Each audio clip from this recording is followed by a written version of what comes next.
Notre présentateur, Bay, est le chef d'une équipe éveillée compétente appelée le Noyau Divin. En raison de l'existence de la magie dans ce monde, des démons et leurs grottes sont apparus. En réaction à l'apparition de démons, ceux qui ont des pouvoirs spéciaux comme Bailly se sont réveillés. Son équipe est la plus forte de l'organisation, et ils ont pour mission d'exterminer le roi démon, Belphégor. Belphégor est un démon de classe triple S avec 5 éléments, ce qui en fait un adversaire redoutable. Bailly et les autres guerriers éveillés reçoivent leurs instructions des plus hautes autorités, les dieux. Alors qu'ils entrent dans la grotte, il crie de toutes ses forces pour informer les membres de son équipe que la mission a commencé. En raison de la compétence de l'équipe de Bailly, c'est la 100e grotte démoniaque de haut niveau qu'ils vont défier. Parmi son équipe, il y a Ling Yue, Han Xiaoling et Lucian. En raison de la difficulté prévue de la mission, elle a été désignée comme une opération de purge de classe L, qui est le niveau le plus élevé. Cependant, les membres de l'équipe sont tous excités de participer à la mission car on leur a promis des vacances une fois qu'ils auront dégagé la grotte des démons et éliminé le roi démon, Belphégor. En parfaite synchronisation, l'équipe déchaîne ses pouvoirs sur les démons attaquants pour les exterminer. Bailly mène l'attaque alors qu'ils traversent facilement les démons avec leur mode d'attaque rapide et précis. Ceci est rendu possible car tous les membres du Noyau Divin, de Bailly lui-même à la dernière personne, sont tous des guerriers de rang L. En quelques minutes de coordination précise, l'équipe dégage la grotte et élimine le roi démon, Belphégor. Les membres de l'équipe parlent avec enthousiasme de la facilité avec laquelle ils ont dégagé la grotte. Cependant, Lucian est sceptique quant à l'ensemble de l'opération. Il a l'impression que c'est trop facile puisque la mission était une mission de rang L. Même Bailly est d'accord avec ce que Lucian a dit.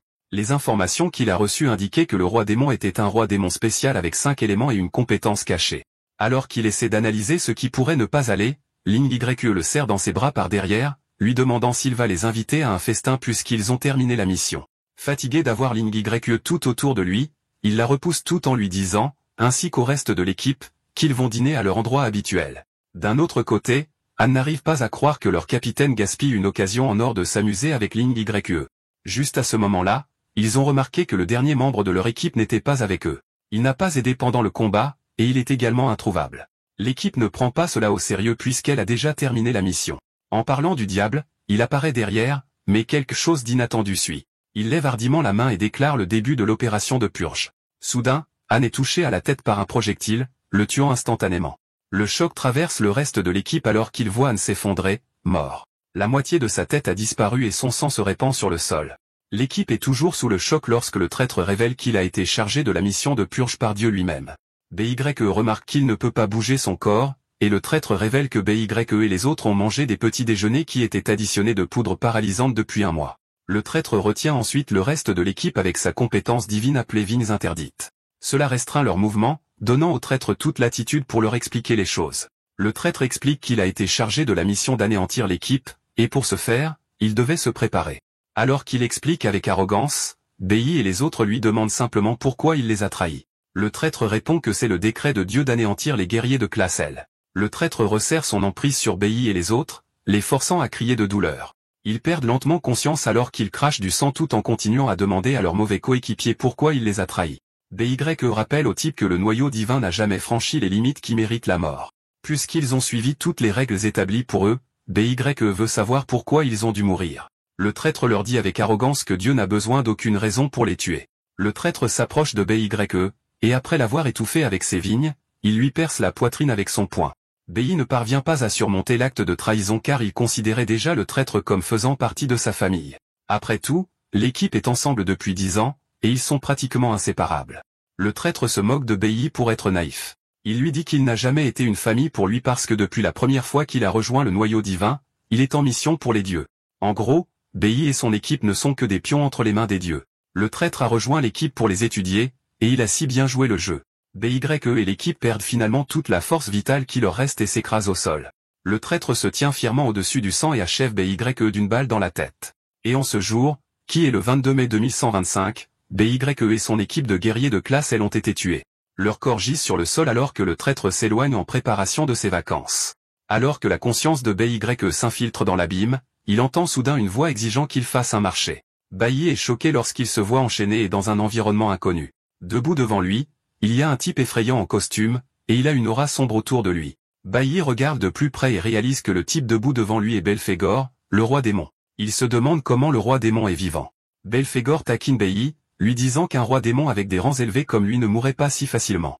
Apparemment, ils sont dans son domaine de l'âme, et tout le royaume est sa force vitale. Fatigué d'entendre le roi démon bavarder, Bei suggère qu'il passe aux affaires. Puisque Bei est visiblement en colère contre ce qui s'est passé, le roi démon propose un marché. Belphégor révèle que sa compétence cachée s'appelle la régression de la vie. Il fait savoir à Bei qu'il peut l'envoyer dans le passé, lui donnant la chance de changer l'issue des choses. Il demande à Bei s'il est intéressé, et après un rapide rappel de la façon dont son équipe est morte aux mains du traître, Bei n'hésite pas avant d'accepter la proposition du roi démon. Il brûle de rage alors qu'il jure de tuer le traître et toute la Ligue des dieux, lui donnant des instructions. Le roi démon est satisfait de la réponse de Bei. Et en plus de l'aider, le roi démon accorde à Bei un cadeau supplémentaire, qui est le cœur de Belphégor. Bei demande alors au roi démon pourquoi il conclut un marché avec lui, mais il ignore la question avant que Bei ne soit renvoyé. Lorsque notre type ouvre les yeux, il se retrouve en classe avec son professeur, Wang, qui lui crie dessus. Bei est retourné 20 ans en arrière, en l'an 2105. C'était il y a 20 ans, lorsque Bei était encore dans la division du collège de l'Académie des éveillés de la nation. Bei est surpris de voir qu'il est vraiment revenu dans le passé, qui est avant son éveil. Le professeur gronde Bei pour avoir dormi en classe et, surtout, dans une classe qui précède sa cérémonie d'éveil. Pour le punir, le professeur lui ordonne d'aller se tenir au fond de la classe. Toujours sous le choc d'être né de nouveau avec la capacité de Belphégor, il marche lentement vers le fond de la classe. Il regarde ses camarades de classe, qu'il n'a pas vus depuis près de 20 ans. Le professeur continue la leçon, expliquant à la classe qu'il existe 5 pouvoirs élémentaires dans leur monde. Les 5 pouvoirs élémentaires sont la foudre, la fleur, le nuage, le nucléaire et le stellaire. Apparemment, une personne ne peut contenir qu'un seul élément. Le professeur se prend comme exemple, disant aux élèves qu'elle possède l'élément nuage, le plus rare. Elle ajoute ensuite que les éléments sont divisés en catégories selon la façon dont ils se lient au corps. Les 3 catégories sont combat, soutien et spécial. Dans son explication, elle informe les élèves que chaque équipe comprend les 5 éléments avec des rôles différents. L'équipe de la guilde de l'école en est un parfait exemple puisqu'elle est composée d'un mage stellaire, d'un guerrier des nuages, d'un barde nucléaire et d'un assassin foudroyant. Le professeur félicite les élèves d'être rares parmi tant d'autres et leur fait savoir que le jour de l'éveil est le jour le plus important de leur vie. Apparemment, il existe près de 100 professions éveillées connues. Ces professions sont classées de la plus basse, qui est la poussière, à la céleste, qui est la plus haute. Entre la poussière et le céleste se trouvent les rangs braise et abysse. Pour rendre la chose intéressante, les étudiants n'ont qu'une seule chance de s'éveiller. Elle leur fait savoir que le statut avec lequel ils s'éveillent va déterminer le déroulement de leur vie. Après le cours, les élèves sortent pour se préparer à l'éveil. Bei croise alors l'un de ses camarades de classe qu'il appelle habituellement 4 yeux parce qu'il porte des lunettes. 4 yeux se fait intimider par un type ennuyeux, On Shun Sheng. On est un assassin stellaire de rang E, ce qui fait de lui le plus populaire parmi ses pairs. Bei n'est pas surpris de voir ça car même dans sa vie passée, on harcelait toujours les gens et se battait. Avant que On ne stresse davantage 4 yeux, le professeur apparaît sur les lieux. Elle dit à On qu'ils sont dans une école, pas un endroit où il peut brutaliser et voler les gens. On essaie avec arrogance de changer le récit en disant au professeur que c'est 4 yeux qui l'a heurté. Il prétend qu'il ne prend son argent qu'en compensation de cela. Il dit hardiment à Wang qu'il l'aurait fait virer si ce n'était pas parce qu'elle est canon. Après en avoir eu assez, lui et ses acolytes se préparent à partir. Il voit Bei sur son chemin, et sans tenir compte du pauvre garçon, il le pousse sur le côté. Bei ne fait rien de brutal, mais regarde plutôt comment le professeur s'occupe de 4 yeux. Apparemment, Wang est un bon professeur qui se soucie de ses élèves même si elle a l'air dure à l'extérieur. Bei se souvient que Wang l'a aidé dans sa vie passée après son éveil. Juste à ce moment-là, Wang est informé que c'est au tour de sa classe d'entrer dans la chambre d'éveil. Comme une mère, Wang dit à ses élèves de rester calmes pendant l'éveil pour éviter les blessures. Dans ce monde, il existe 2 méthodes d'éveil. Il existe une méthode naturelle d'éveil comme celle avec laquelle Wang s'est éveillé, c'est pourquoi il est un canard orgueilleux. La méthode naturelle d'éveil se produit généralement chez les personnes ayant une forte constitution physique et un talent naturel, et le processus d'éveil s'active automatiquement lors de moments émotionnels extrêmes. L'autre méthode d'éveil est considérée comme la méthode artificielle où ceux qui ont le potentiel entrent dans la chambre d'éveil. La chambre est le produit de plusieurs scientifiques compétents, et à l'intérieur de la chambre, les émotions et l'adrénaline sont intensément stimulées. Cette stimulation force alors l'éveil dormant à l'intérieur des candidats potentiels à s'activer. En raison de la façon dont cela n'arrive qu'une seule fois, elle est considérée comme la seule façon de changer sa vie. Certains des camarades de classe de Bei sont entrés dans la chambre d'éveil avant lui et ont obtenu de belles professions. L'un s'est éveillé avec la profession de niveau bleu, qui est la classe braise. Finalement, c'est au tour de Bei, et le professeur lui dit de se concentrer pendant qu'il est dans la chambre. Bei acquiesce à l'instruction de son professeur et entre dans la chambre. Dans sa vie passée, Bei s'est éveillé en tant que guerrier nucléaire de rang E.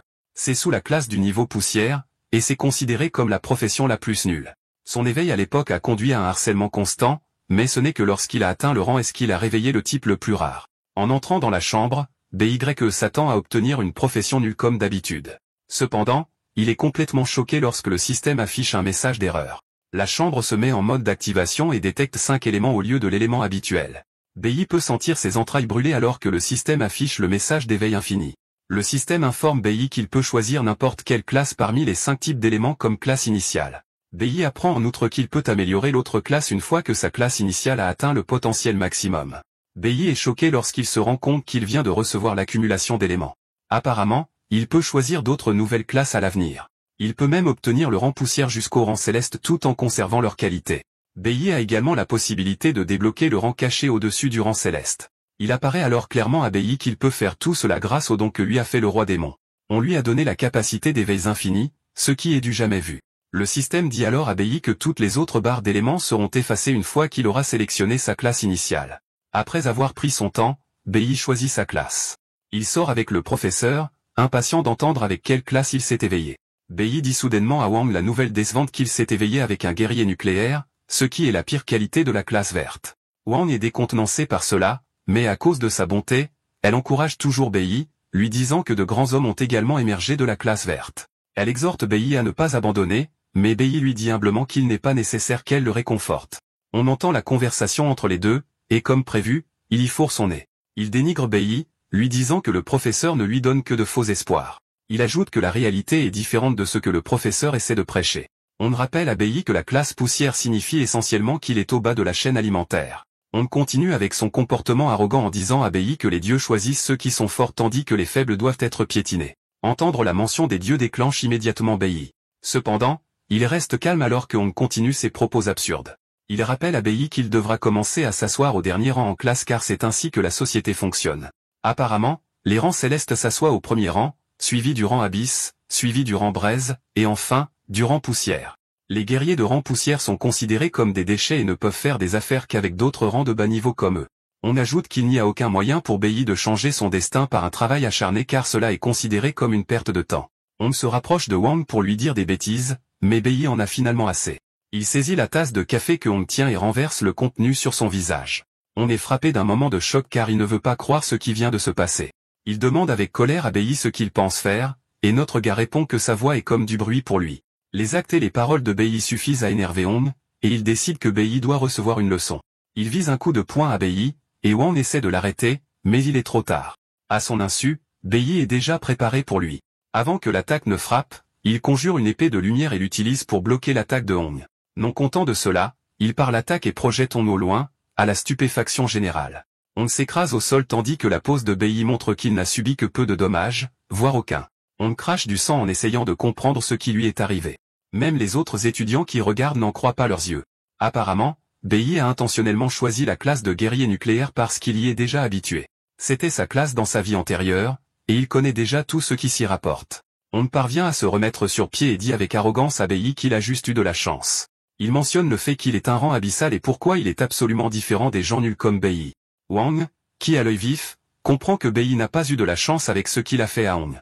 Elle se rend compte que BY vient d'utiliser une compétence de mouvement de haut niveau, qui est exclusive à la classe des guerriers. Wang sait que la compétence de parade est une compétence qui permet à celui qui la manie d'annuler une attaque tout en renvoyant l'attaque complète à l'adversaire. Wang est choqué de voir BY réussir quelque chose comme ça aussi facilement, car c'est une compétence que son maître n'a même pas pu réaliser après 10 ans de pratique acharnée. Wang est d'autant plus perplexe par le fait que BY vient de s'éveiller et qu'il a déjà accès à une expérience de combat aussi élevée. Wang est perdu dans ses pensées à ce sujet quand Hong dégaine une épée courte, prêt à abattre BY avec elle. On est maintenant vraiment en colère, et il assure à BY qu'il va l'humilier devant tout le monde. BY se contente de se tenir là, cool comme un héros, tout en révélant qu'il a intentionnellement choisi la classe de poussière. Il sait que dans un avenir proche, tous ceux qui critiquent finiront par voir le grand côté de la classe de poussière. Mais à ce moment-là, il sera trop tard. Les étudiants sont déjà excités alors que les deux se tiennent l'un en face de l'autre dans une position de combat. Cependant, il est interdit de se battre avec des pouvoirs à l'école. Le père de Hong est un fonctionnaire important, et son oncle est même le doyen de l'école. BY, d'un autre côté, n'a pas de famille honorable, ce qui signifie qu'il a tout à perdre s'il se bat contre Hong. 4 Yeux craint d'être expulsé s'il mord à l'hameçon et se bat contre Hong. Il demande au professeur quoi faire, et le professeur prend rapidement l'initiative. Elle intervient, disant aux deux de se retenir, mais Hong est déjà complètement énervé. Il veut se venger de BY pour l'avoir humilié devant tout le monde à l'école. On menace de toujours frapper Bei même s'il se met à genoux et commence à implorer son pardon. Il se considère au plus haut sommet du talent, tandis que Bei n'est qu'un loser. Le professeur sait également que On a raison puisque la différence d'attributs entre les deux étudiants est grande. On est un guerrier de rang abyssal, ce qui lui donne un coup de pouce de 200% dans tous ses attributs. Les rangs abyssaux sont bien supérieurs car au moment où ils s'éveillent, leurs attributs sont le double de ceux d'un rang de poussière. Ils peuvent aussi grandir alors que le rang de poussière reste stagnant. Aucun de ceux qui regardent, y compris 4 ne croit que Bei est une chance. Il suppose qu'il va être écrasé par On. 4 convient que On est une personne dégoûtante, mais 4 a survécu en jouant l'idiot aux côtés des forts juste pour éviter d'avoir des problèmes. Il croit qu'éviter On est la seule façon de survivre car une confrontation directe ne mènera qu'à une fin désagréable. Une fois qu'il a fini d'évaluer son adversaire, On court vers lui. Le professeur est inquiet alors qu'elle crie à Bei de faire attention. Le professeur suppose que Bei prévoit de parer à nouveau l'attaque de On. Elle sait que cela pourrait ne pas fonctionner car la compétence de parade consomme beaucoup d'endurance lorsqu'elle est utilisée. La vitesse à laquelle On arrive sur Bei rendra la parade inutile. Même On est confiant d'avoir l'avantage sur Bei. Bei, d'un autre côté, se contente de sourire comme si rien de grave n'allait lui arriver. Bei n'a aucun intérêt à esquiver l'attaque car il a une autre carte dans sa manche. Juste au moment où On l'atteint, il active la compétence d'éclair rapide. Il s'agit d'un effet d'éclair instantané qui permet à celui qui le manie de traverser les obstacles qui se trouvent devant lui. C'est fini en un clin d'œil, et avant que On ne s'en rende compte, Bei l'a frappé dans une partie vitale de son corps. Il crache du sang en essayant de déterminer quand Bei est passé derrière lui. Il claque le sol de frustration et d'humiliation tandis que les étudiants sont laissés dans l'incrédulité totale.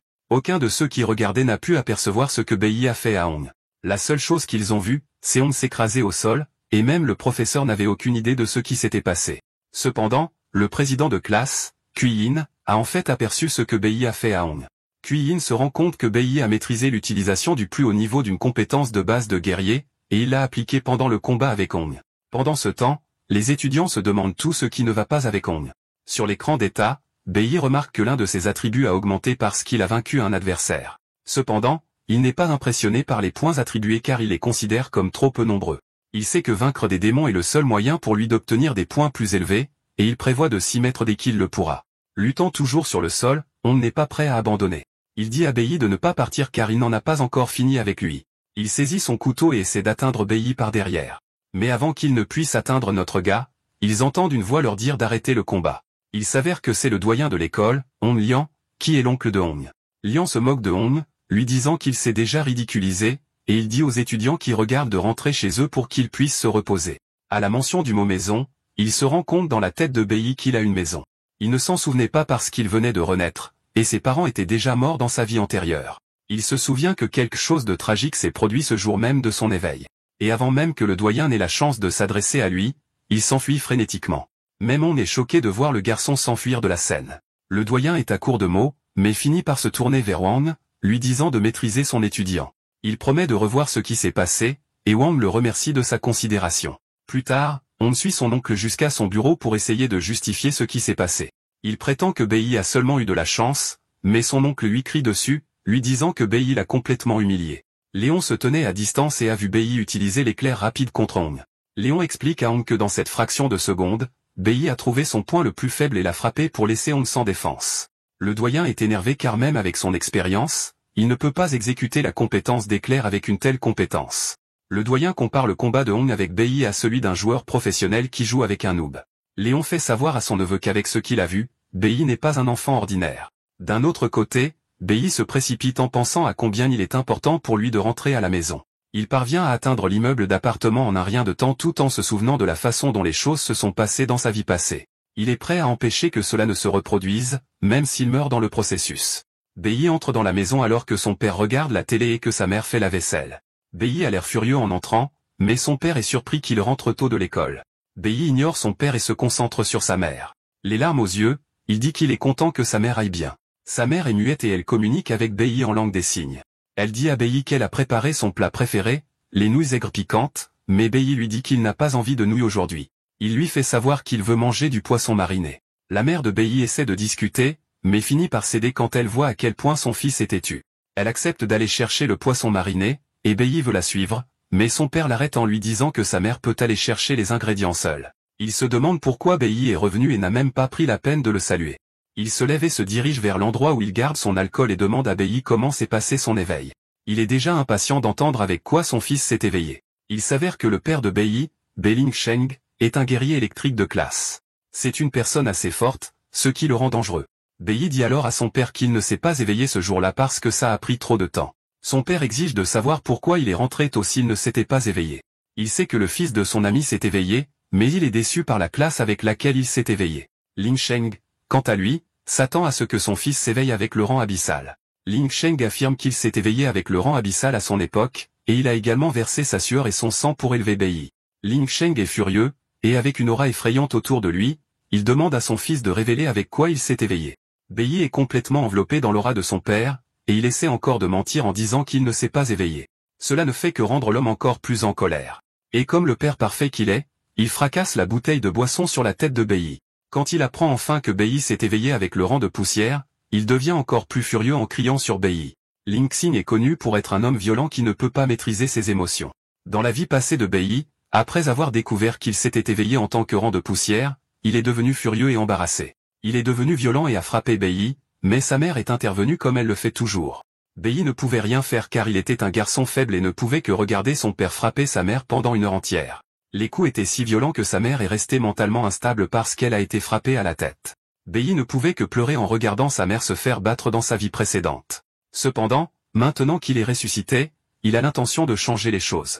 Bien qu'il n'ait toujours pas ce qu'il faut pour défier son père car il va évidemment avoir besoin de temps pour monter de niveau. Son père est plus fort que lui car il est un guerrier de classe abyssale de rang C. Bei ne peut espérer arriver nulle part avec les mêmes tactiques qu'il a utilisées contre Hong à l'école. Son père est à un autre niveau avec une véritable expérience de combat pour démarrer. Bei arrive à la triste réalisation qu'il n'a pas ce qu'il faut pour toucher son père pour le moment. Son père l'attrape par les cheveux en pestant sur le fait qu'il regrette d'avoir permis à Bei de naître. Bei sait qu'il est dans un pétrin profond parce que son père ne le lâchera certainement pas tant qu'il n'aura pas un résultat satisfaisant. Après tout, il est rentré tôt pour l'attendre. Sachant pertinemment que son père est violent, il ne voulait pas que sa mère reste dans les parages et assiste à tout ce qui se déroule. Bei est heureux d'avoir fait sortir sa mère de la maison, mais alors qu'il se réjouit dans sa tête, un coup physique atterrit sur sa tête. Les choses empirent immédiatement lorsque Bei entend quelqu'un entrer dans la maison. Il s'avère que c'est sa mère qui essaie si fort d'empêcher d'être témoin de la violence. Sa mère est horrifiée par l'état dans lequel elle a rencontré son fils. Il est au sol pendant que Ling Sheng lui martèle la tête comme si de rien n'était. Apparemment, la mère de Bei a couru aussi vite qu'elle le pouvait pour nourrir son fils affamé, et c'est pourquoi elle est revenue si vite à la maison. Bei est terrifié à la vue de sa mère de retour à la maison alors qu'il se demande si l'histoire est sur le point de se répéter. Comme prévu, Ling Sheng tourne son attention vers la pauvre femme, prêt à faire tout ce qu'il juge bon pour elle. Dans un flashback, Bei est assis dans une cellule de prison. Apparemment, Bei a pu passer d'un niveau vert à un niveau platine dans sa vie passée, ce qui fait de lui le premier à le faire. En raison de l'impressionnante prouesse, son compagnon de cellule se demande pourquoi il a été arrêté et amené en prison. Ce n'est pas n'importe quelle prison, mais un endroit où se trouvent des détenus qui ont été condamnés à mourir. La seule déclaration qui est sortie de la bouche de Bei était qu'il méritait de mourir parce qu'il avait battu sa mère à mort. Il a apparemment tué son père à cause de ce qu'il a fait à sa mère, c'est pourquoi il a été condamné à mort. Maintenant, dans le présent, l'histoire est sur le point de se répéter juste devant ses yeux. Ling Sheng continue d'afficher son acte de folie tandis que la mère de Bei court pour s'occuper de son fils. Bei se considère comme un peu plus fort qu'une personne ordinaire parce qu'il est impossible pour une personne ordinaire de survivre au coup de poing que son père lui a donné. Sa mère essaie de l'aider à se relever tout en le protégeant de son père en colère. Ling Sheng continue de délirer, disant à sa femme qu'il était heureux le jour où il a découvert qu'elle était enceinte. Il croyait qu'il était enfin temps pour la famille Bei de briller à nouveau car ses deux autres frères et sœurs ne pouvaient pas produire de fils. Il croyait que les ancêtres comptaient sur lui pour restaurer la gloire de la famille maintenant que sa femme était enceinte. Cependant, il est totalement dégoûté par ce qui est venu après. Son fils, sur qui il avait mis tant d'espoir, s'est éveillé avec la pire classe de toutes, qui est le rang de poussière. Ling Sheng crie sur sa femme tout en lui rappelant que Bei ne peut même pas progresser avec son rang car c'est une classe de merde. Ling Sheng blâme alors tout sur sa femme, disant que Bei s'est éveillé avec une classe de merde à cause de ses gènes. Ling Sheng perd le contrôle et lève la main pour frapper la femme, mais Bei ne va pas permettre que cela se produise. Il utilise un éclair pour traverser sa mère et bloquer l'attaque de son père. Ling Sheng est projeté en arrière et sourit à son fils, essayant d'agir en héros. La mère de Bei est inquiète car elle sait ce qui va se passer ensuite. Ling Sheng se remet sur ses pieds alors qu'il marche avec arrogance vers son fils avec l'intention de le frapper jusqu'à la pulpe. Bei prévoit d'utiliser l'attaque de parade sur son père. Mais avant même qu'il ait la chance d'activer la compétence, le coup de poing de son père l'atteint, brise son épée et atterrit sur son visage. Bei répand du sang partout avec la réalisation amère que l'écart de puissance entre lui et son père est grand. Avant même qu'il ait la chance de respirer, un autre coup de poing arrive sur lui. Il bloque cela avec ses mains, mais le choc atteint toujours son corps affectant ses côtes. Lin Sheng prépare ensuite une autre frappe puissante pour remettre son fils à sa place. Il est fou que son fils ait déjà le courage de le défier. Bei voit le coup de poing arriver mais n'a pas ce qu'il faut pour l'esquiver ou même le bloquer. Il ne couvre que sa tête avec ses mains alors que le coup atterrit sur lui. Lin Sheng dit à Bei qu'il mérite de mourir parce qu'il s'est éveillé avec une classe inutile. Cependant, Bei est toujours debout car il n'est pas prêt à laisser l'histoire se répéter. Lin Sheng se fâche de plus en plus en voyant Bei lui tenir tête. Il se moque de lui demandant s'il se prend pour quelqu'un parce qu'il vient de s'éveiller. Lin Sheng attrape une chaise, prêt à frapper son fils avec. La mère de Bei serre son fils dans ses bras alors qu'il se prépare à être frappé. À ce moment-là, ils entendent une voix autoritaire de l'extérieur exigeant qu'ils ouvrent la porte. Lin Sheng est déçu que quelqu'un vienne de nulle part pour déranger ce qu'il a en cours. D'un autre côté, la mère de Bei serre son fils avec soulagement qu'il puisse faire une pause. Cependant, ce n'est pas une surprise pour Bei que quelqu'un frappe car c'est lui qui est derrière ça. Lin Sheng fait le dur, ouvrant la porte jusqu'à ce qu'il réalise qui est à la porte. Deux types qui ont l'air durs se tiennent devant la porte et demandent à Lin Sheng pourquoi il a mis si longtemps à ouvrir. Les deux types sont Liang et Shen Jinwu. Les deux sont des enquêteurs de l'inspection. Liang est le capitaine adjoint, et il est de rang rouge A, tandis que Shen Jinwu est de rang bleu C. Lin Sheng est choqué de voir les deux. Et tout en tremblant, il leur demande ce qu'ils font à la maison. Liang lui montre une photo d'un criminel recherché nommé Snow, demandant à Lin Sheng s'il l'a vu. Apparemment, le bureau a reçu un appel disant que Snow avait été vu près du bâtiment. C'est pourquoi les policiers mènent une fouille de maison en maison pour essayer de confirmer si le rapport est vrai. Lin Sheng est soulagé d'entendre qu'il n'est pas la raison pour laquelle les deux sont là. Il sourit immédiatement en leur disant qu'il n'a pas vu Snow. Puisque Snow est populaire et qu'il apparaît toujours à la télévision, il leur assure qu'il le signalerait certainement s'il le croisait un jour. À ce moment-là, Liang remarque que Bei est en mauvais état. Il demande à Lin Sheng comment cela s'est produit. Lin Sheng ment en disant que son fils a été négligent et qu'il est tombé en allant acheter des provisions. Il tape sur l'épaule de Liang, lui disant qu'il n'a pas besoin de s'inquiéter de questions aussi insignifiantes. Avant qu'il ne puisse terminer sa déclaration, Bei intervient, disant au policier que son père ment. Bei dit hardiment au policier que son père l'a frappé, c'est pourquoi il est tout ensanglanté. 18 minutes plus tôt, Bei avait utilisé la cabine téléphonique de l'appartement pour appeler les policiers, leur disant qu'il avait vu Snow dans le bâtiment. Il savait que les policiers ne plaisanteraient pas avec les nouvelles concernant Snow. Cependant, il ne s'attendait pas à ce qu'il soit arrivé aussi vite. Bien qu'il soit heureux qu'il soit venu parce qu'il est capable de gagner suffisamment de temps pour que les policiers se présentent. Lin Sheng essaie d'écarter le récit tout en disant à Liang et à son partenaire que son fils n'est pas sérieux au sujet de ce qu'il a dit. Il ment en disant qu'il n'a même pas ce qu'il faut pour battre son propre fils. Cependant, Bei ne permet pas au mensonge de se poser avant de contrer avec la vérité. Il dit au policier que son père l'a frappé à la tête avec une bouteille de vin tandis que son bras a été frappé avec un tabouret. Bei continue de pointer les endroits où son père l'a déjà frappé. Il dit aux policiers qu'ils peuvent évaluer son corps pour des blessures. Bei va plus loin en citant leur état de droit. Il dit aux policiers que tous les éveillés qui ne peuvent pas contrôler leur comportement violent et blessent les autres sont passibles d'être détenus dans la prison des éveillés pendant 15 jours. Les policiers sont choqués et également impressionnés par le niveau d'érudition de Bei. Lin Sheng se retourne pour regarder son fils avec tout le mépris du monde. Avec tout ce que Bei leur a dit, Liang n'a d'autre choix que d'arrêter Lin Sheng. Lin Sheng est immédiatement attrapé par les policiers. Et quand il essaie d'attraper son fils, les policiers lui disent de se calmer sinon la force va être utilisée contre lui. Lin Sheng est sorti de la maison, mais il menace d'anéantir son fils une fois qu'il sera de retour de prison. Bei l'ignore et ferme simplement la porte derrière lui alors qu'il est traîné par les policiers. Une fois qu'ils sont en sécurité, la mère de Bei court l'embrasser. Bei est heureux et soulagé d'avoir pu sauver sa mère. Cependant, il a 15 jours pour devenir plus fort, et il promet à sa mère que Lin Sheng ne la touchera plus jamais. Avant que son père ne soit emmené, il a réussi à saisir la clé de son coffre-fort sur son corps. Il sait que son père a quelque chose d'important à l'intérieur du coffre-fort puisque c'est ainsi qu'il a pu passer du rang E au rang C. Plus tard, Bei se dirige vers le coffre-fort et utilise la clé qu'il a prise à son père pour le déverrouiller. Le contenu du coffre-fort était un secret que Bei a appris après la mort de son père dans sa vie passée. Il ouvre le coffre-fort et en sort la lame effrayante cachée à l'intérieur. Bei prévoit d'affronter les grottes démoniaques en utilisant la lame. Puisque les grottes démoniaques sont la seule chose qui puisse améliorer sa classe, Bei sait qu'il n'a pas d'autre choix que d'affronter les labyrinthes. Cependant, il y a un petit problème. Les grottes démoniaques sont sous la juridiction des dieux, et seuls les membres de la guilde peuvent entrer. Celles dans lesquelles Bei peut actuellement entrer sont celles gérées par l'école. Il peut également accéder à la grotte démoniaque cachée qu'il connaissait dans sa vie passée. En un rien de temps, Bei se rend à la grotte démoniaque cachée car il est déterminé à surpasser tout le monde aussi vite qu'il le peut. Pendant ce temps, dans la salle de détention de l'inspection, les policiers parlent de la façon dont l'observation de Snow s'est avérée être une fausse alerte. Cependant, ils ne sont pas fâchés de cela car ils sont toujours prêts à vérifier tout ce qui concerne Snow. Pendant que les policiers discutent, Lin Sheng essaie de corrompre les policiers afin qu'ils puissent le libérer. Liang est absolument dégoûté par le comportement de Lin Sheng puisqu'il était membre de la guilde. Les policiers lui disent que les choses vont empirer pour lui si la corruption est ajoutée à ses accusations. Ils l'exhortent à rester tranquille pour la nuit car il sera envoyé à la prison des éveillés le lendemain matin. Lin Sheng se fâche à nouveau, et toute cette rage est dirigée vers son fils. Puisque Bei lui-même sait que son père sera libéré dans 15 jours, il se prépare déjà à affronter les grottes démoniaques pour monter de niveau. Les grottes démoniaques sont un autre espace parallèle à leur monde et ne sont accessibles que par une porte qui apparaît de nulle part. Une fois les grottes démoniaques découvertes, elles sont principalement reprises par les guildes car les grottes démoniaques abritent des bêtes démoniaques et des minerais démoniaques. C'est pourquoi c'est le meilleur endroit pour les éveiller pour améliorer leurs capacités. Cependant, une équipe est généralement requise pour entrer car les grottes démoniaques sont assez dangereuses. La grotte démoniaque que Bei est sur le point d'affronter n'a été découverte que 5 ans plus tard. Apparemment, une grotte démoniaque de rang F nécessite 3 guerriers de rang E, tandis qu'une grotte démoniaque de rang E nécessite une équipe de 5 personnes composée de 3 guerriers de rang E et de 2 guerriers de rang D. Bei est convaincu que la grotte démoniaque qu'il est sur le point de défier est une grotte démoniaque de rang F.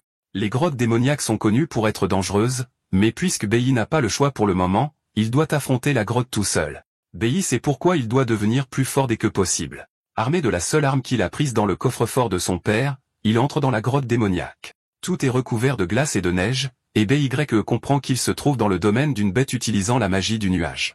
Alors qu'il se promène dans ce domaine apparemment désert, il tombe rapidement sur un ours polaire endormi. Devant l'ours polaire, il y a des squelettes humains montrant que des aventuriers ont pu entrer avant. Alors qu'il regarde autour de lui, un loup de la forêt assoiffé de sang apparaît de nulle part et manque de peu Bei. Le loup, bien que de rang E, est toujours plus fort que Bei. Bei saute en arrière pour éviter le loup, mais celui-ci fonce sur lui sans hésitation. Bei parvient à empêcher les dents du loup de s'enfoncer en lui en utilisant la lame. Bei passe ensuite à l'attaque et, d'un seul coup, il abat le loup. Bei est capable de faire cela grâce à l'arme de rang A qu'il manie. C'est une arme qui n'est pas disponible sur le marché, c'est pourquoi son père l'a gardée cachée. Avec cette arme, Bei est capable de combler le fossé de compétences entre lui et les bêtes qu'il est sur le point d'affronter.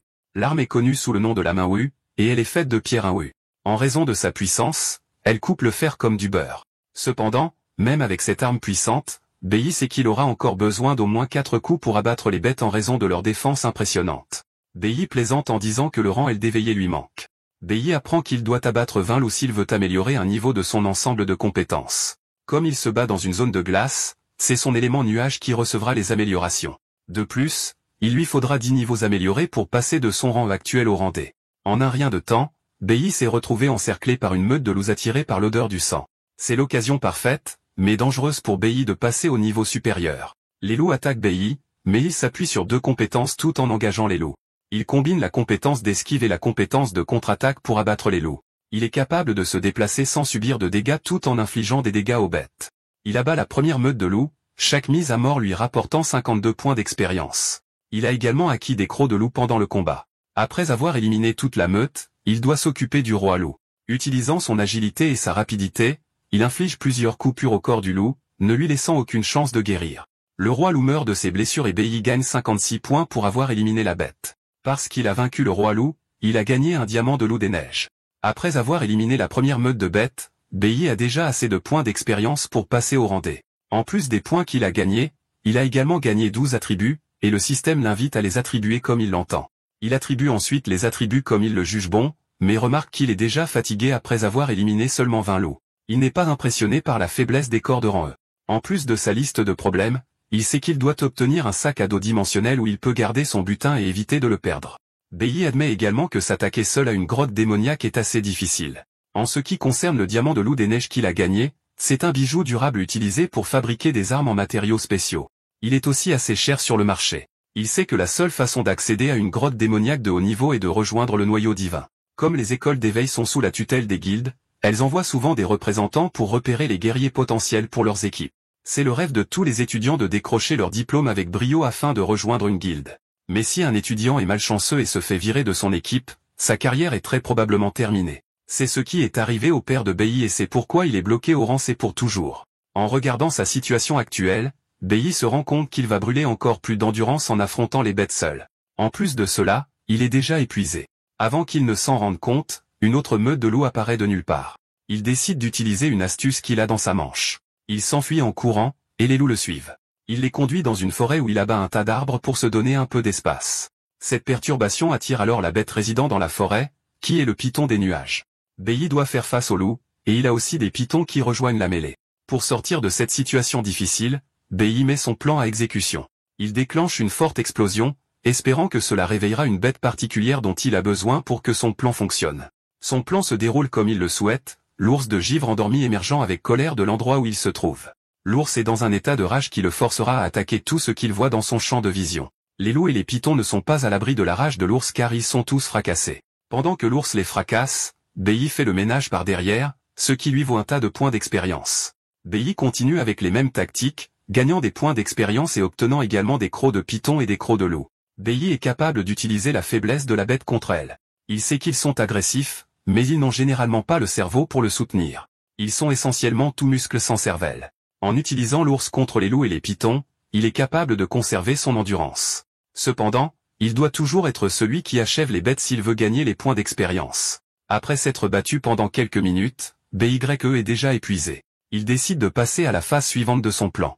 Une fois que les bêtes sont alignées devant lui, il frappe le sol de glace et le brise pour tuer la bête. Depuis le début du combat, il analyse son terrain pour en voir les avantages et les inconvénients. Il a remarqué qu'ils ne se battent pas sur un lac gelé, mais plutôt sur un pont de glace suspendu entre deux falaises. Ce plan brillant de lui élimine presque toutes les bêtes d'un seul coup. Bailly est épuisé, mais il doit encore s'occuper de l'ours de givre et des restes de la meute de loups. Le système déverrouille alors un nouveau titre pour lui. Il est appelé celui contre 100, et avec ce titre, ses statistiques sont augmentées de 10% parce qu'il combat plusieurs ennemis. Cependant, Bailly n'est pas encore inquiet pour l'ours de givre. Il sait que chaque grotte a un boss final, et il s'attend déjà à ce que le boss final se manifeste. Il a causé assez de chaos, et il se demande pourquoi le boss n'est pas apparu. Soudain, la zone est touchée par un sort de glace. Avant qu'il ne puisse réagir, lui et les bêtes devant lui sont touchés par le sort. Bailly réalise alors qu'il s'est trompé dans son hypothèse. Le boss final s'était déjà réveillé, mais il attendait le moment parfait où Bailly et les autres bêtes étaient épuisées pour faire son mouvement. BYE et les bêtes sont rassemblés au même endroit, ce qui leur rend difficile d'échapper à son sort. BYE essaie de bouger, mais le sort le frappe déjà. Ses jambes sont déjà gelées, et il réalise que le pont de glace faisait aussi partie du piège du boss. Le boss final a tout mis en place pour apparaître et récolter toutes les récompenses d'un coup. BYE réalise enfin que le boss final de la grotte est intelligent. Le boss final de la grotte est le singe démon pangolin, et il a aussi d'autres singes comme garde. Presque chaque partie du corps de Bailly est recouverte de glace, l'empêchant de bouger tandis que le singe démon arbore un sourire maléfique. Apparemment, la grotte est désignée comme une grotte à haut risque qui nécessite qu'un groupe de guerriers de rang la défie. Avec son corps complètement gelé, Bailly a peur de sombrer dans l'hypothermie, ce qui signifierait sa fin. Le boss singe lève sa main et pointe son doigt sur Bailly, ordonnant à ses singes de s'en prendre à Bailly, incapable de se défendre. Réalisant qu'il est piégé, Bailly a recours à l'utilisation de la compétence de parade. Comme la compétence de parade nécessite un timing précis lors du blocage, Bailly s'assure d'attendre que le coup soit sur le point d'atterrir. Il active la compétence de parade et aussi la compétence d'éclatement, brisant la glace et bloquant l'attaque entrante. Même si Bailly s'est temporairement sorti de cette situation, il sait qu'il est en difficulté car il a épuisé une grande partie de son endurance. La compétence d'éclatement entre en jeu lorsqu'un éveillé utilise toute son énergie pour se libérer des effets de contrôle, mais cela consomme une grande quantité d'endurance. Bailly se rend compte que le singe démon aura besoin de temps avant de pouvoir utiliser à nouveau une compétence ultime, et il doit le tuer avant cela. Juste à ce moment-là, le singe démon ordonne aux ours et aux loups des glaces d'attaquer Bailly. Comme l'élément nucléaire a du mal à prospérer avec l'élément nuage, Bailly sait que ses chances de gagner sont assez faibles. Il a peu d'endurance et il s'épuise. Le singe démon reste assis là comme un vrai méchant tout en ordonnant à ses sbires de l'entourer. Bailly sait très bien qu'il va rencontrer sa fin si plus de bêtes apparaissent pour l'attaquer. Il essaie toujours de trouver une issue lorsqu'il est attaqué par l'une des bêtes singes, essayant de l'écraser avec un gourdin. Bailly parvient seulement à bloquer l'attaque, mais il est repoussé avec ses genoux raclant le sol glacé tandis qu'il essaie de maintenir l'équilibre avec son épée courte agrippant la glace. L'attaque soudaine fait perdre toute sa force à Bailly, le mettant dans une situation de sérieux désavantage. Les ours des glaces n'arrêtent même pas de crier sur Bailly, l'affaiblissant davantage. L'un des ours lance un rocher de glace sur Bailly, mais il parvient à le couper. Cependant, le froid n'aide pas les choses car l'endurance de Bailly a presque atteint 0. Une fois que le singe démon remarque que Bailly est presque épuisé, il lance une autre compétence ultime, la tempête de glace. Bailly est choqué quand il voit cela car il ne s'attend pas à ce que l'ultime du singe démon ait un cooldown aussi rapide. Ses yeux s'illuminent d'horreur alors qu'il fixe l'attaque qui arrive. Cela lui rappelle que dans sa vie passée, il a fait face à des situations de vie ou de mort. Et dans ces situations, il a été capable de développer un sens pour reconnaître les bonnes opportunités. Bailly se rend compte que dans son état actuel, il n'a que deux options. Soit il reste et continue à se battre, mais comme son endurance a atteint la limite et qu'il continue de subir des dommages de la part des bêtes, il ne va certainement pas survivre. La deuxième option est assez simple, et c'est qu'il s'enfuit du combat. Bailly ne perd pas de temps à choisir l'option 2, et il saute de la falaise en essayant d'échapper aux bêtes. Cependant, le singe démon le frappe avec un sort de glace qui s'accroche à ses pieds, le faisant perdre l'équilibre et tomber à la place. Avec de la glace formée tout autour de lui, Bailly s'écrase dans la rivière en contrebas. Pendant qu'il est occupé à se battre pour sa vie, sa mère rentre chez lui dans sa chambre. Elle croit que Bailly dort encore, mais elle est choquée quand elle entre dans la pièce et ne voit personne. Bailly avait quitté la maison la veille, qui était un vendredi, mais maintenant c'est samedi. La maman de Bailly vérifie dans la pièce, et elle trouve une note laissée par son fils lui disant qu'il est allé chez un ami. Bailly exhorte sa mère à ne pas s'inquiéter, mais la note ne fait que la rendre plus inquiète car elle sait que son fils lui aurait dit qu'il allait chez un ami au lieu de laisser une note. Elle se demande ce qui se passe avec le garçon car il s'est comporté différemment depuis qu'il est rentré à la maison la veille. La femme est totalement mal à l'aise avec plusieurs choses qui lui trottent dans la tête. De retour dans le donjon, Bailly a réussi à survivre à la chute. Cependant, sauter de la falaise était aussi son plan. Il se souvient que près de 100 bêtes sont tombées dans la rivière quand il a brisé le pont de glace plus tôt. Cependant, il n'a reçu des récompenses que pour 40 bêtes, ce qui signifie que les autres ont survécu à la chute. Bailly tous de douleur en se traînant hors de la rivière froide. Même s'il a survécu, il fonctionne avec un faible pourcentage de son endurance. Il souffre d'une perte de sang continue, de problèmes de basse température et est dans un état complètement affaibli. En plus de cela, son corps est gravement endommagé car il est tombé d'un endroit très élevé. Sans aucun doute, Bailly sait qu'il est à sa limite. Pendant que Bailly est allongé dans son état affaibli, il se demande s'il est vraiment à sa limite.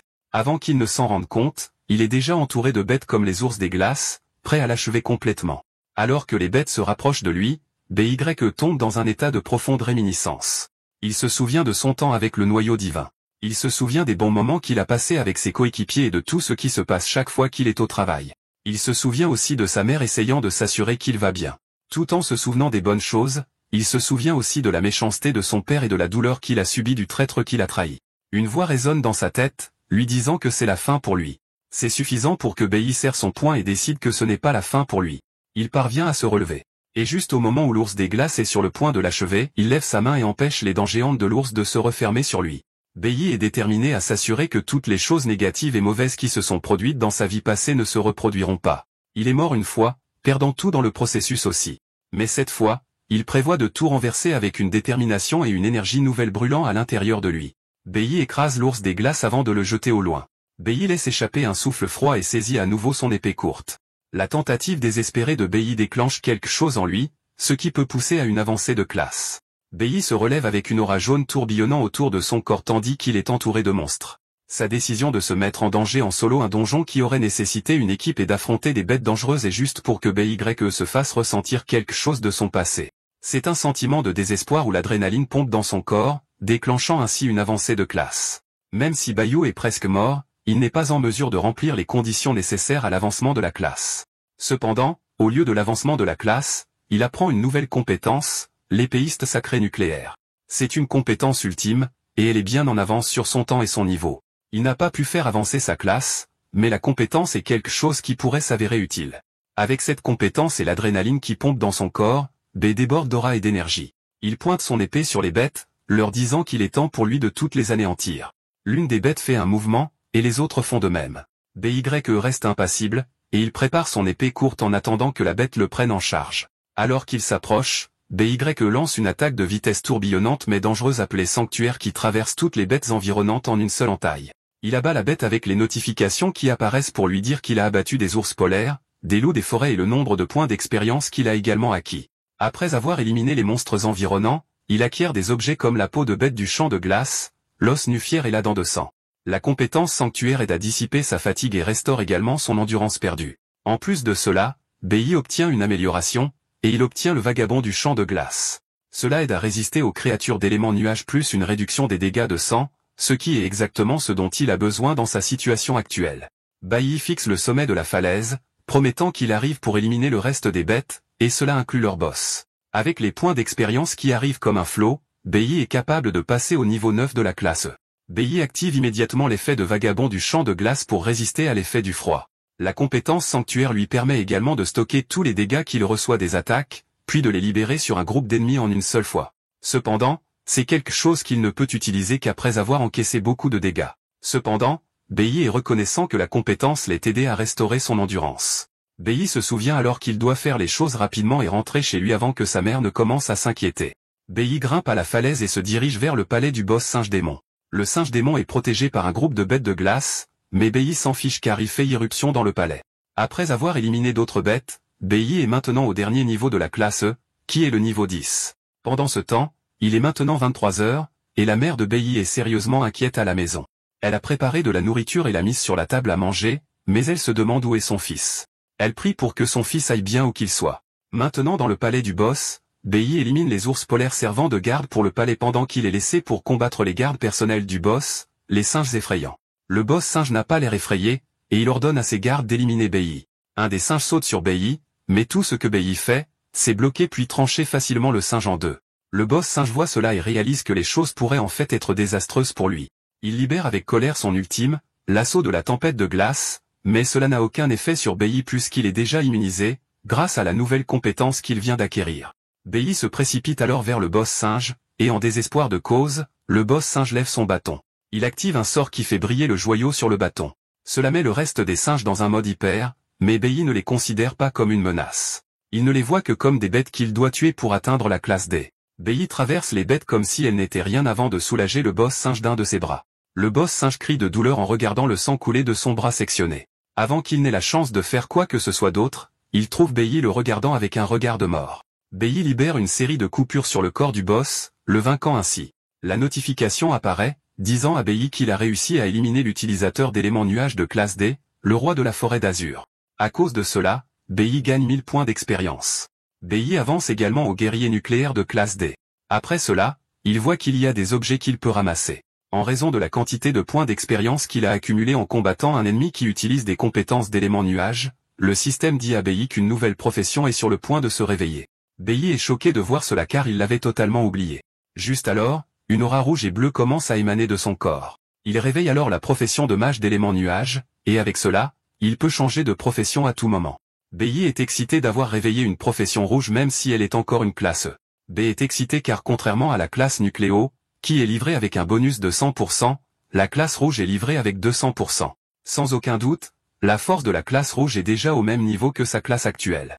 Bailly ramasse alors l'arme de mage, la pierre de la magie. Il trouve également une bourse magique qui peut contenir un maximum de 20 objets. Pendant qu'il est occupé à piller, le reste des bêtes qui sont encore en vie ne peuvent que regarder. Après avoir fini de piller, Bailly lève les yeux et réalise que certaines des bêtes ont survécu. Et puisqu'il vient de réveiller une nouvelle profession, il décide de l'essayer sur eux. Il passe en mode mage avec une aura rouge sortant de ses yeux alors qu'il se prépare à anéantir les bêtes. Il est maintenant 5 heures du matin le lendemain matin, qui est un dimanche. La mère de Bailly n'a pas dormi une seule minute, et elle est assise dans le salon en espérant que son fils revienne. Juste alors, Bailly ouvre la porte, et au moment où elle entend cela, elle se lève immédiatement pour voir si c'est son fils. Bailly entre dans la maison, souriant et s'excusant d'avoir inquiété sa mère. Sa mère ne perd pas de temps avant de courir vers son fils et de le serrer fort dans ses bras en pleurant. Bailly est choqué de voir que sa mère l'attendait, et elle a même refusé de manger. Juste alors, il dit à sa mère qu'il a de bonnes nouvelles pour elle. Apparemment, en quittant le donjon, Bailly a pu collecter des tas d'objets de valeur, et c'est grâce à la bourse magique qu'il a trouvée. À l'intérieur de la bourse se trouve également son arme. Après avoir quitté le donjon, il rencontre un courtier en minerai. Le courtier propose d'acheter le minerai pour 8 cents, mais BYE propose une contre-offre de 8000. Cela choque le courtier que BYE exige une somme aussi énorme pour le minerai. Bailly ne discute pas avec lui, et il arrache juste le minerai de sa main, lui disant qu'il s'en va. Le courtier est obligé d'augmenter son offre à 2000, mais Bailly contre à nouveau, exigeant 5000. Le courtier propose alors 3000, disant que c'est sa dernière offre. Juste au moment où il dit cela, Bailly commence à augmenter le prix, et avant qu'il ne s'en rende compte, il est passé à 7000. Le courtier discute toujours et se demande pourquoi Bailly augmente l'offre. Cependant, au moment où il réalise que Bailly ne s'arrêtera pas, il arrête rapidement Bailly à 7000, promettant de prendre le minerai pour 7000. Puisque BYE a de l'expérience avec les courtiers dans sa vie passée, il sait comment traiter avec eux. Avec l'argent qu'il a obtenu en vendant le minerai, il loue un appartement, où il emmène sa mère. Dans sa vie passée, sa mère tombait d'un problème à l'autre, mais dans cette vie, Bei veut juste prendre soin de sa mère et s'assurer qu'elle s'amuse. Bei conclut l'accord d'appartement juste devant sa mère, choquant la femme à cause du montant élevé. À 20 h ce dimanche, Bei et sa mère se sont installés dans le nouvel appartement loué. Bei est heureux de voir sa mère sourire car cela fait si longtemps qu'il ne l'a pas vue avec une telle expression. Même si Bei a loué un nouvel appartement et qu'il est passé de la classe E à la classe D, il sait qu'il ne peut pas baisser sa garde à cause de son père. Bei veut s'assurer qu'il règle le problème avec son père avant de s'en prendre correctement à sa cible principale. Bei porte alors une pierre magique sur son bras droit, et c'est une pierre qui augmente une magie de zone d'effet de 50%. En même temps, on s'entraîne très dur en essayant de dépasser sa limite. Il saute d'un labyrinthe à l'autre sans se reposer. Même lorsque sa sœur essaie de le convaincre de se reposer, il repousse sa main. On est prêt à tout faire tant qu'il reste au sommet. Ailleurs, un autre inconnu vérifie la liste des élèves nouvellement éveillés. Elle est déçue qu'il n'y ait pas de talents exceptionnels parmi les nouveaux éveillés. Le lendemain matin à 7 h 30, la mère de Bei avait préparé le repas pour son fils. Bei est choqué quand il réalise qu'il est en retard. Il demande à sa mère pourquoi elle ne l'a pas réveillé, et sa mère répond qu'il se reposait bien, et elle ne pouvait pas supporter de le déranger. Elle lui tapote la tête, l'encourageant à manger lentement. Avec le réconfort de sa mère, Bei se calme, réalisant que cela fait longtemps qu'il n'a pas dormi paisiblement. De plus, cela fait longtemps qu'il n'a pas pris un petit déjeuner sans se presser.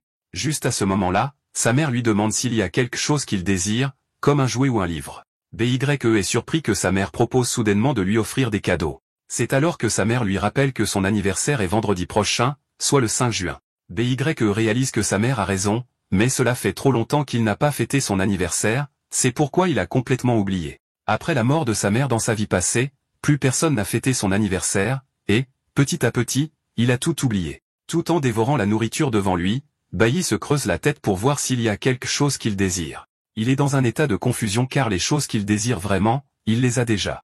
Son prochain objectif, et le plus important, est de tuer le traître qui a causé sa mort et celle de toute son équipe. Quand Bei arrive à l'école ce jour-là, il apprend qu'ils sont sur le point de commencer à se préparer pour la simulation de combat. Le professeur se tient droit et sévère devant les nouveaux éveillés, leur parlant de la simulation de combat. Il explique que l'académie est une division de collège qui est supervisée par la guilde divine. Il leur fait savoir que la guilde surveillera chacun de leurs mouvements. Et pour impressionner la guilde divine, la simulation de combat est la meilleure façon de le faire. Il leur fait savoir que la simulation de combat servira d'évaluation de fin d'études, et qu'elle sera également diffusée en direct. Le professeur leur dit que le meilleur participant aura la chance de participer au camp d'entraînement avec la division du lycée. Le camp d'entraînement n'a lieu qu'une fois par an, et c'est la meilleure occasion d'entrer en contact avec la guilde divine. Apparemment, l'école organise généralement les meilleurs élèves des collèges et lycées pour voyager ensemble jusqu'à la nation de Shanghai où se trouve le siège de la guilde divine. Bei se souvient de la nation de Shanghai car c'est là qu'il a rencontré son maître, et, aussi, c'est là que le traître est né. Cependant, le traître n'a jamais rencontré son maître car il a rejoint le corps divin après lui. Bei sait qu'il doit obtenir des scores élevés lors de l'évaluation afin de pouvoir entrer dans le camp d'entraînement, ce qui lui donnera plus de chances de trouver le traître dans le présent. Il s'avère que la bataille de simulation aura lieu ce vendredi, soit dans 4 jours. Alors que certains sont excités de participer à la simulation de combat, des gens comme 4 yeux et lunettes sont inquiets car la simulation se déroule à l'intérieur d'un véritable labyrinthe. Juste à ce moment-là, le professeur montre la salle d'entraînement où ils auront leur première séance d'entraînement, la condition physique. C'est la salle de gravité où tout le monde doit commencer par 10 séries de courses de navettes. Dans un revirement surprenant, Bei s'approche de son professeur, lui disant qu'il ne veut pas utiliser la salle d'entraînement recommandée. Cela choque le professeur et même les élèves qui ont entendu Bei faire la demande. Le professeur dit alors à Bei de ne pas s'emballer juste parce qu'il a vaincu Eun. Le professeur pense que Bei essaie de sauter l'entraînement, mais Bei réfute cela, disant au professeur qu'il veut s'engager dans un entraînement plus spécialisé.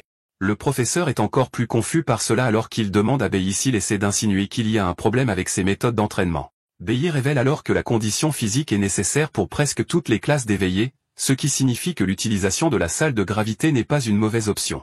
Cependant, Bei croit que la course de navette est seulement la meilleure pour les classes comme les assassins et les guerriers, qui nécessitent de la vitesse et de la coordination. Cependant, Bei est assez sûr que tout le monde n'a pas besoin de cela. Il dit au professeur que les classes comme les mages et les chantres sont mieux adaptées pour s'entraîner dans la salle des éléments. Il ajoute en outre que tout le monde devrait être autorisé à s'entraîner différemment puisque l'utilisation des classes pour tout le monde est différente.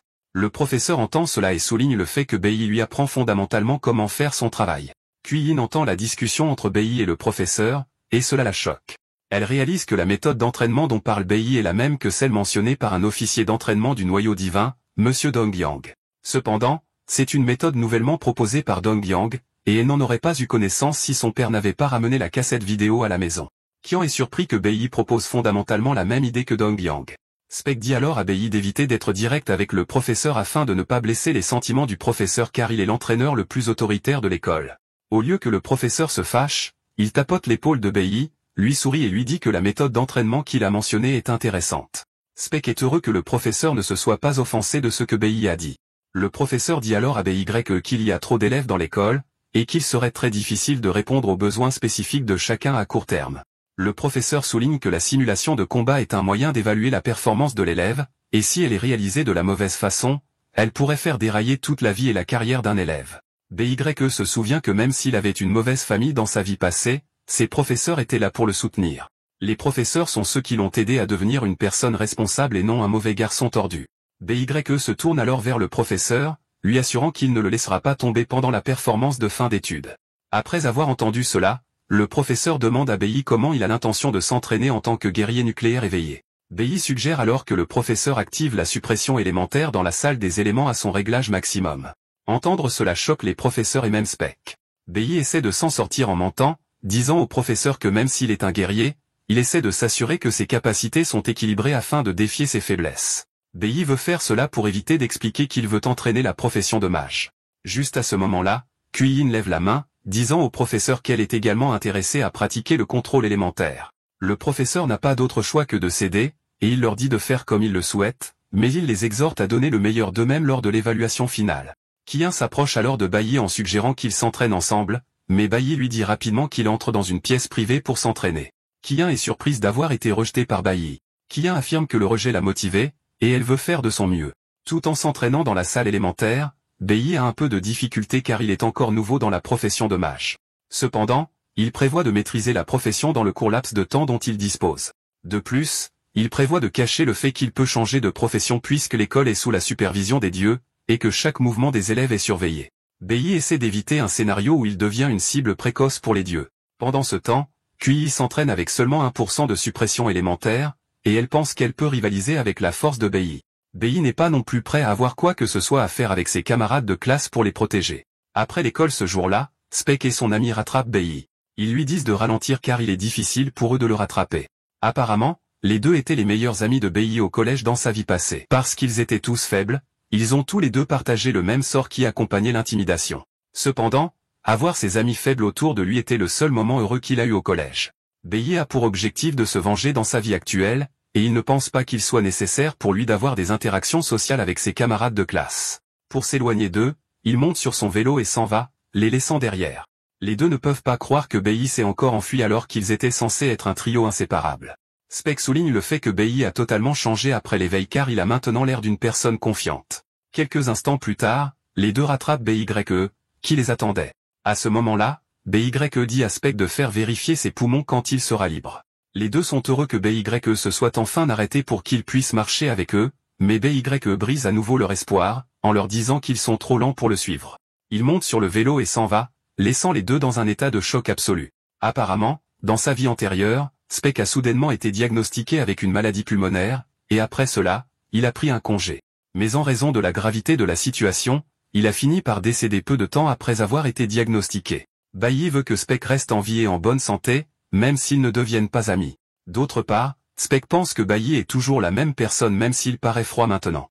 Au terrain d'entraînement des recrues à Shanghai Nation, deux gars parlent de la nouvelle recrue qui vient de rejoindre la guilde divine et qui a bien performé.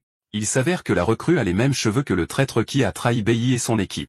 Ce soir-là, lorsque Bai est rentré chez lui, il a dit à sa mère d'éviter de sortir seul. Il assure à sa mère qu'il rentrera toujours tôt à la maison, et chaque fois qu'il reviendra, il apportera des provisions.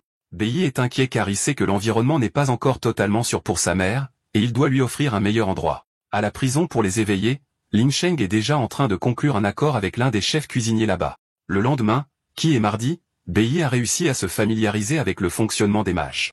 Il se rend compte que la clé est le temps d'incantation et le calcul de la puissance élémentaire requise. Pendant qu'il saccage la salle d'entraînement et la pousse à ses limites, les amis de Bai ont du mal avec les courses de navettes. La séance d'entraînement se poursuit le lendemain. Et après avoir terminé l'entraînement, Spek et son ami demandent à Bai de se joindre à eux pour le dîner. Mais comme prévu, il refuse catégoriquement l'offre, disant aux deux qu'il doit rentrer tôt chez lui. Cependant, Il laisse ses amis avec quelques conseils, leur disant une technique secrète qui est destinée aux archers. Le gars qui a le tir à l'arc comme profession se réjouit après avoir entendu les conseils. Jeudi, Spec se rend à la clinique, et c'est là que le médecin lui fait savoir qu'il a de la chance d'être venu à la clinique. Le médecin l'informe qu'il y a une tumeur parasite qui se développe dans ses poumons, et c'est une tumeur qui se développe très rapidement. Le médecin dit à Specs de programmer une opération dans un grand hôpital afin que la tumeur puisse être enlevée, et il l'exhorte à le faire bientôt. Specs remercie le médecin et lui assure qu'il va prendre rendez-vous. Juste au moment où il quitte le cabinet du médecin, il se souvient que c'est BYE qui l'avait averti de ses poumons. Il se demande comment BI savait qu'il y avait un problème avec ses poumons. Cela ajoute encore au mystère entourant BI. À ce moment-là, il entend des gars parler de Hong. Apparemment, on a atteint le niveau 4 de la classe E, et il croit qu'il va sortir comme le meilleur performeur de l'évaluation. Il s'avère que sa famille a un labyrinthe privé, et on l'utilise pour monter de niveau. C'est ainsi que sa famille les forme comme une armée privée. C'est à ce moment-là que le trio mentionne quelque chose qui attire vraiment l'attention de Spec. Il s'avère que Hong prévoit de donner une leçon à BI après l'école, et c'est pour ce qui s'est passé entre le week-end dernier. Le trio parle de la façon dont Hong est énervé, et il prévoit même de tuer BI. On semble s'être armé d'une arme afin d'être plus dangereux et plus efficace. Spec entend cela et se rend compte que son ami est en grave danger. Inquiet pour son ami, Spec passe à l'action. Il décide qu'aider BI est la meilleure chose qu'il puisse faire. Il traverse le couloir de l'école en pensant aux tours inutiles que Hong essaiera d'utiliser contre BI. En fait, Spec craint que Hong ait rassemblé certains de ses voyous pour aider à battre BI. Il s'arrête soudainement en pensant à la façon dont il sera inutile même s'il court pour essayer d'aider BI. Il veut reculer, mais il se souvient que BI l'a aidé. En plus de cela, il considère BI comme son frère, et à cause de cela, il est prêt à se sacrifier si cela signifie sauver BI. Spec se dirige vers l'armurerie de l'école, et il défonce la serrure pour accéder à la pièce. Il est tiraillé à l'idée de briser les règles, mais il ne peut pas se sortir de la tête l'idée que BI l'a sauvé. Il ouvre la porte en maintenant le fait qu'il est prêt à mourir tant qu'il peut sauver son ami. Il regarde les armes sur leur atelier d'armes, et il choisit une hache géante. Soudain, il entend la voix de Kiyin derrière lui demandant pourquoi il entre par effraction dans l'armurerie. Spec veut garder le silence, mais Kiyin insiste en lui demandant ce qui ne va pas plus qu'il a l'air pressé. Spec crie alors à Kiyin en lui disant qu'il doit y aller pour pouvoir sauver la vie de BI. Pendant ce temps, BI a remarqué qu'il est suivi, mais il s'assure d'atteindre une ruelle avant de dire à quiconque c'est de sortir. À ce moment-là, Hong sort, l'air menaçant avec une épée à la main. Il dit à BI qu'il est là pour régler leur compte du week-end dernier. BI se retourne avec un visage pitoyable, demandant à Hong s'il pense qu'il a ce qu'il faut pour le vaincre. Hong répond qu'il est certain qu'il peut vaincre BI. Il dit cela en se précipitant vers BI avec sa compétence appelée accélérer. On affirme qu'il s'est entraîné sans arrêt après l'incident. En plus d'accélérer, on active une autre compétence pour apparaître derrière BI. Juste avant qu'il ne puisse frapper BI se déplace très rapidement pour s'écarter. Et une fois qu'il y a une ouverture, il attrape Hong, le fracassant au sol comme s'il n'était rien. La bouche de Hong s'ouvre de douleur et de la triste réalisation que la puissance d'attaque de BI est bien supérieure à la sienne. Il ne peut pas croire que c'est une possibilité. Et à ce moment-là, BI lui dit qu'il n'est pas le seul à s'être entraîné pour devenir plus fort. BI sort son poignard d'une manière élégante et l'utilise pour fracasser le sol à côté de la tête de Hong. Hong réalise quelque chose qu'il n'avait pas réussi à réaliser la première fois, et c'est le fait que BI est bien en avance sur lui en matière de puissance et de force. Ils ont peut-être le même âge, mais Hong se rend compte que la silhouette menaçante qui se tient devant lui est quelqu'un qu'il ne pourra jamais atteindre ni même surpasser en matière de force. On est choqué que BI ait également augmenté de niveau, et il lui crie dessus, lui demandant de quel niveau il est. On refuse de croire que BI a augmenté de niveau, et il commence à lui demander comment il a pu le faire. On révèle qu'il a suivi une formation supplémentaire après l'école juste pour pouvoir atteindre le niveau 4.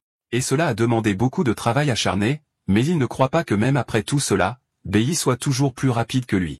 BI sourit à Hong quand il mentionne à quel point il s'est entraîné dur. BI lui demande simplement s'il est déjà mort auparavant.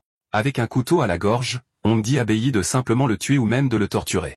On croit que BI le méprise depuis un certain temps, et BI l'admet. Cependant, il assure à Hong qu'il ne le déteste pas tant que ça. En fait, BI est impressionné que Hong l'ait suivi depuis l'école et ne lui ait pas tendu d'embuscade. Il n'a pas non plus appelé ses amis pour qu'ils puissent tous s'en prendre à BI. BI comprend que Hong essayait juste de tester sa propre force. À ce moment-là, Hong crie à BI, lui disant de le tuer là ou de risquer de mourir entre ses mains plus tard. Cependant, il ne veut pas que BI fasse semblant de pouvoir le percer à jour. BI réfléchit à nouveau, et il dit à Hong qu'il retire ce qu'il a dit sur le fait de ne pas trop détester Hong. Pendant ce temps, Spec et Kiyin sont arrivés, mais ils se sont cachés derrière un abri pour observer BI. Ils sont surpris de voir que BI a géré la situation sans avoir besoin de leur aide. Ils voient BI assis sur Hong comme si c'était un moins que rien, et Hong n'essaie même pas de bouger. Bailly dit alors à Hong qu'il a un accord à lui proposer. Bailly fait savoir à Hong qu'il existe un moyen pour lui de devenir plus fort, mais en retour, il doit faire quelque chose pour lui. Le lendemain, vendredi, est le jour de l'évaluation. BYE et les autres nouveaux éveillés sont rassemblés, et le professeur leur dit qu'il est temps pour eux de commencer la simulation de combat. Cependant, le professeur leur fait savoir que même s'il s'agit d'une simulation, ils devront quand même entrer dans un véritable labyrinthe. Bien que la plupart de la puissance du labyrinthe ait été scellée par une barrière, il existe encore des dangers. Le professeur les exhorte à agir en fonction de leurs capacités, car il y a des tas de monstres dangereux à l'intérieur du labyrinthe. Pour s'assurer que les étudiants sont en sécurité, des élèves du secondaire ont été affectés pour les guider dans le labyrinthe. Les aînés affectés ne participeront pas au combat, mais face au danger, ils sont censés intervenir. Apparemment, une équipe comprenant 4 à 5 personnes sera formée, et ils auront un étudiant de dernière année pour les diriger.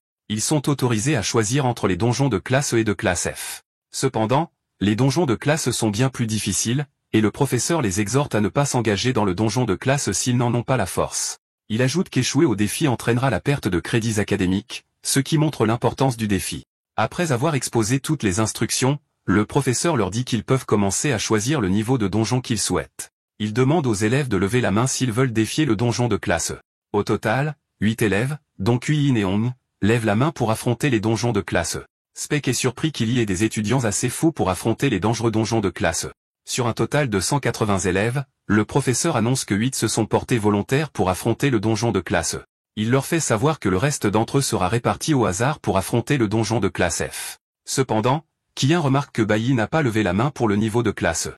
Juste à ce moment-là, Bailly s'approche du professeur en lui disant qu'il aimerait défier le donjon de jade spirituel de classe D de l'école. La bouche de tout le monde reste bée quand Bailly fait cette déclaration sans crainte. D'accord, c'est la fin de l'histoire. Merci d'avoir regardé. À la prochaine.